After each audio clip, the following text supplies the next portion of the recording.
All right, number 5. If f of x is defined as the square root function, square root of x, explain what each transformation does to the graph of f of x to make it look different. Well, first off, remember that the square root function starts at 0, 0 and goes like that. Has a point there at 1, 1. Next nice point is at 4, 2. And that started at 0, 0. So that is our reference point for this exercise. That is f of x. So what if we define another function g of x to equal negative square root of x? Well, remember that f of x is another way of saying y. And if we're saying f of x equals the square root of x, we're really saying that that square root of x is f of x, and f of x is y. So this is like saying negative y. So notice that the negative is in front of the square root function. It is in front of, essentially, our y values. So it's taking this graph where all our y values are positive. It's now making all those y values negative. So we'll still have 0, 0, but now it's going to look like that. And so we'll have 1, negative 1, and 4, negative 2. Anytime you put a negative in front of the entire function, outside of the function, it is making all of the y values the opposite of what they were. And it is flipping that graph upside down. All right, well, what about b? What if the negative is inside the square root of x? Well, anything that is acting directly on your x variable is going to act in the x direction. That negative root x was in front of the function. This root negative x, that negative is inside the function. It is making all of your x values the opposite of what they were. So now, instead of opening up and to the right like f of x does up here, it is opening up and to the left. So I still have 0, 0, but now it's going to look like this, where I have the point negative 1, 1, and the point negative 4, 2. Because if you plug in the x value of negative 4, you get negative of negative 4 is positive 4, and the square root of 4 is 2. So it's flipping it horizontally because the negative is acting on the x directly.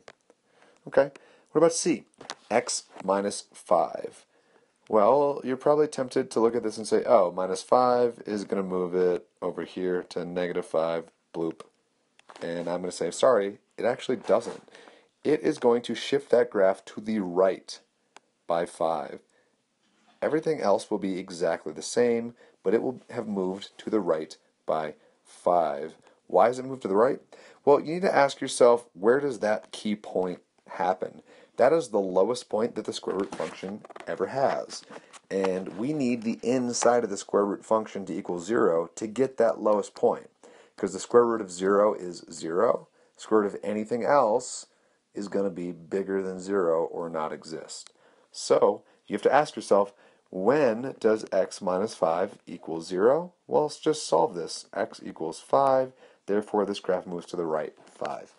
All the other relationships in this function are the same. If I move to the right 1, I go up 1. So I know I have to have a point at 6, 1. If I move to the right 4, I have to go up 2. So I have to have the point. Gross lies, I lied to you. What I was saying was if I go to the right 4 from 5, which would put me at 9, I have to go up 2. So I have a point 9, 2. It's the same relationship we see in the normal square root function. If I go to the right 4, I'm going up 2 because the square root of 4 is 2. Everything about this graph is the same. It has just been shifted to the right by 5. So whatever these points are up here, just add 5 to the x values, keep the y values the same, and you get them down here. Okay? Well, what about here? Similar idea, except now you're asking yourself, when is x plus 3 equal to 0? Well, that will happen when x equals negative 3. So when we see x plus 3, that's actually shifting our graph to the left by 3. So 1, 2, 3, there's that low point. Again, I know that when I go to the right one, I'm up 1. So I have to have the point here, negative 3, comma 0. And then this point, negative 2, comma 1. And then go 4 to the right. We've already said when I go 4 to the right, I have to be up 2 from that low point. So I go 4 to the right, 1, 2, 3, 4 to the right there. I have to be up 2. So I have the point 1, comma 2. I'm just using this idea that when I go over 4, I'm up 2 because the square root of 4 is 2. If you can grasp that concept, graphing these transformations is going to be a piece of cake. You'll never have to check a point. You just use the internal relationships. All right, E. Now we're taking the square root of x function, and we're adding 4 to it. So think about order of operations. Order of operations are saying that you're going to take the square root of whatever x value you have, and then you're going to add 4 to it. What that is essentially working out to is taking our normal square root function, like we started with up here, and it's adding 4 to all the y values.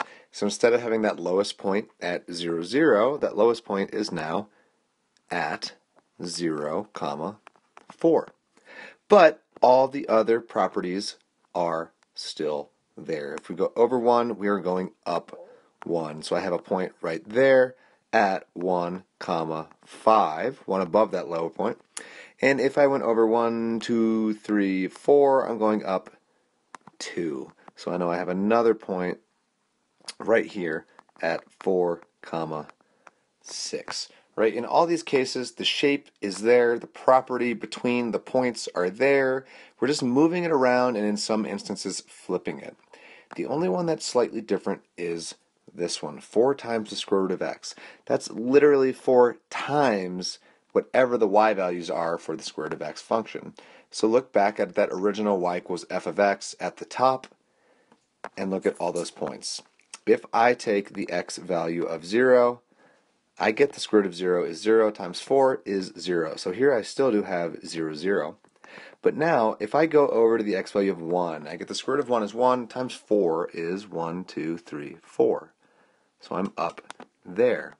If I go over to 1, 2, 3, 4, the x value of 4, normally I'd be up here at the y value of 2. But now I am multiplying that by 4, so I'm not at the y value of 2, I'm at the y value of 8. So 5, 6, 7, 8, I am up here.